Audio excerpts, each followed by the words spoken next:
Welcome to Beyond Category. I'm Eric Felton. We're here at the legendary Blues Alley Supper Club in Washington, D.C. to hear the fantastic young jazz piano player Eldar Djangirov. You know, by the time he was 10 years old, he was already recognized as a piano prodigy in his native Kyrgyzstan. Then he moved to Kansas City in the United States, and since then has established himself as one of the great virtuosos in piano jazz. We're going to learn about his story, but first, let's hear some of the music. Come on with me and let's check it out.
Wow, fantastic.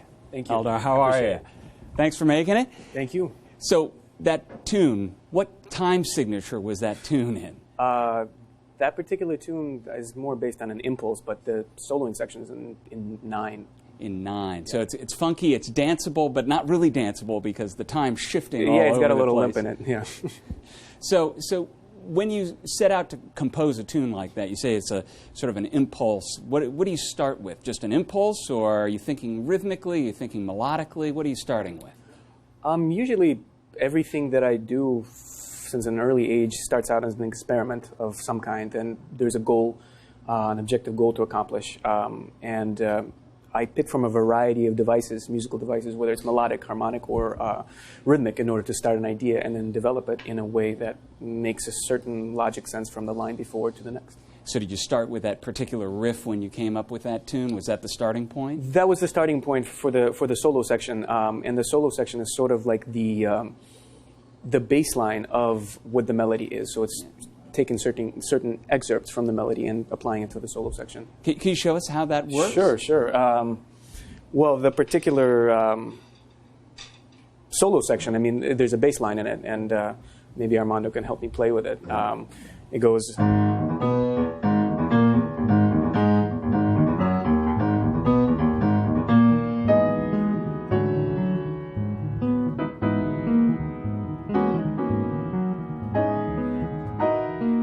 And now it switches.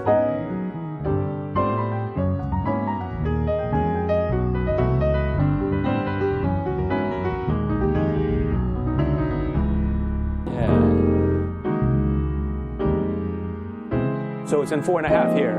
1, 2, 3, 4, and 1, 2, 3, 4, and 1, 2, 3, 4, and 1, 2, 3, 4, and 1, 2. And then the basic chord structure that's sort of derived from the.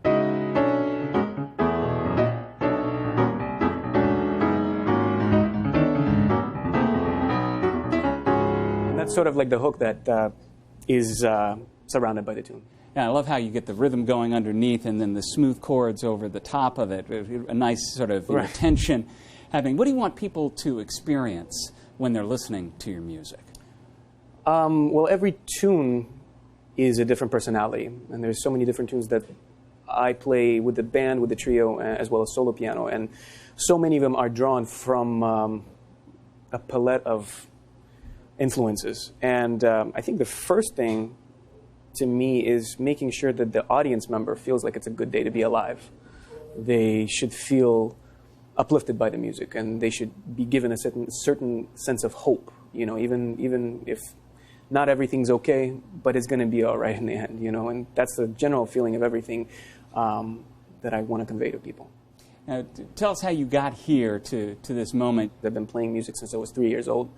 I'm 25 now, and I've been playing this music for this many years, I guess 22 years now.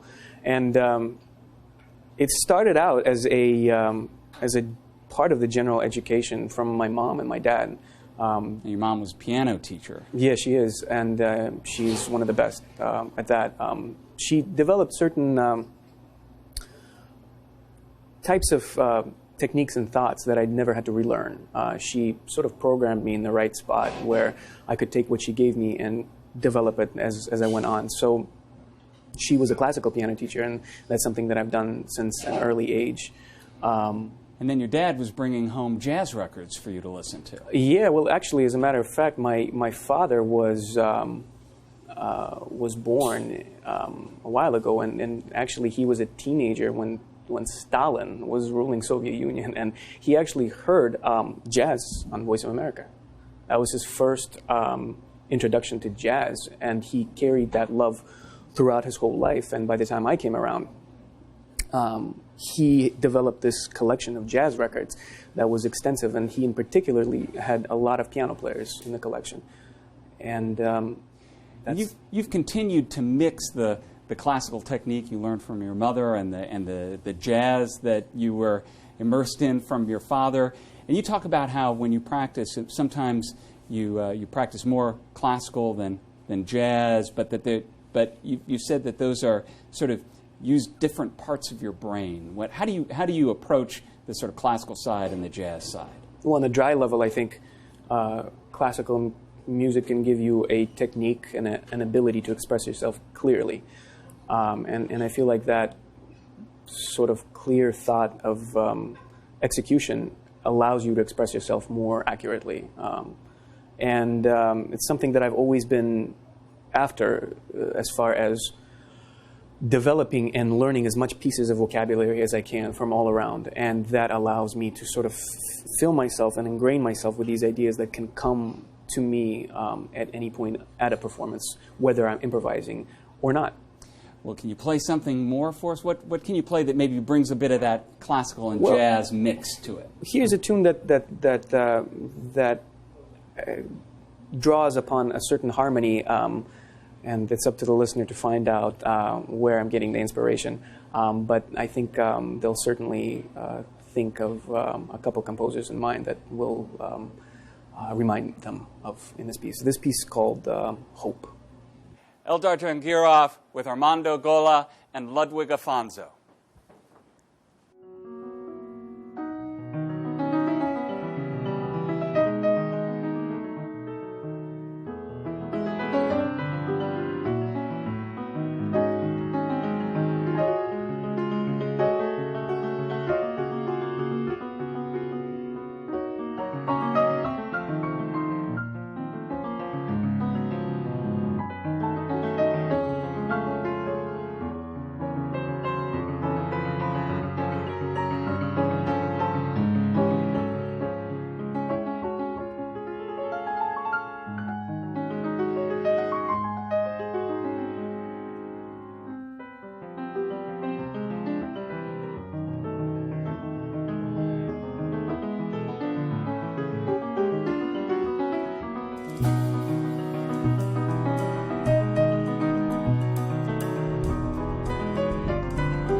It was beautiful. Thank you. Beautiful. I appreciate it. You know, neuroscientists wonder over why music makes us feel certain ways. What is it that makes some music sad? What is it that makes some music happy?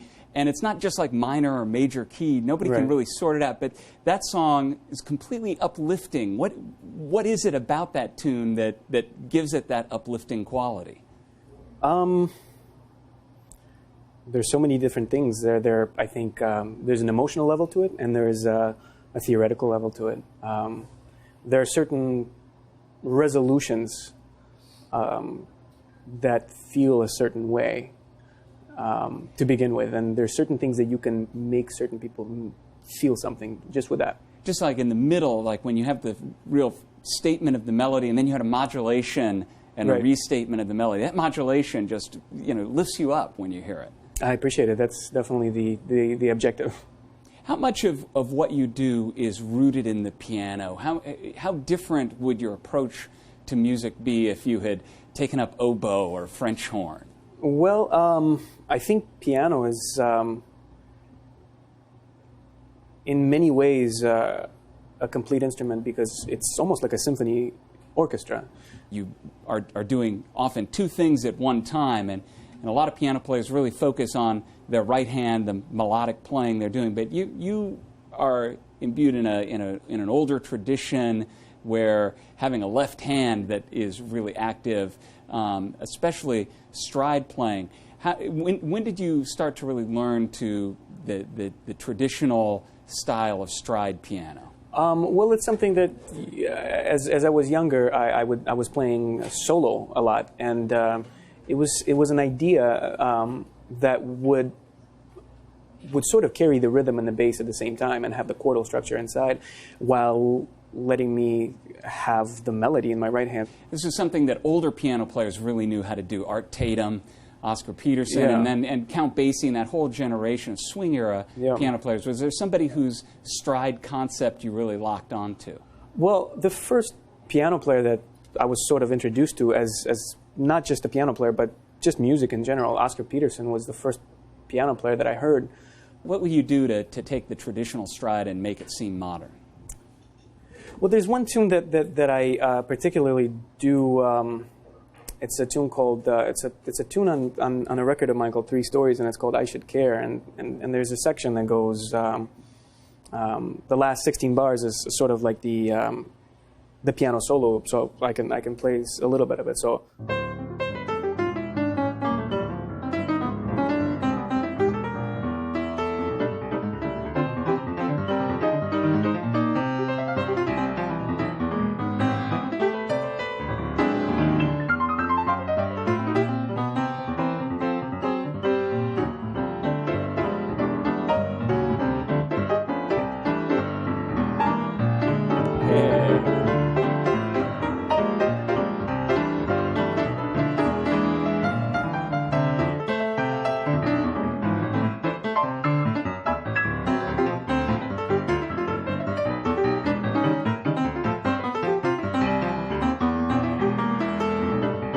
So there's certain things that you can do with it and kind of mess with time in your left hand while keeping the right hand still at the same, in the same time frame, but still connected to the form. Hearing so much great music, it makes me want to join in and play something. Maybe we could do something together. Let's do it. Maybe do something where you work a little stride in, play something, and then we'll go from there. Okay, sounds good. All right.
what a blast making music with such fantastic musicians.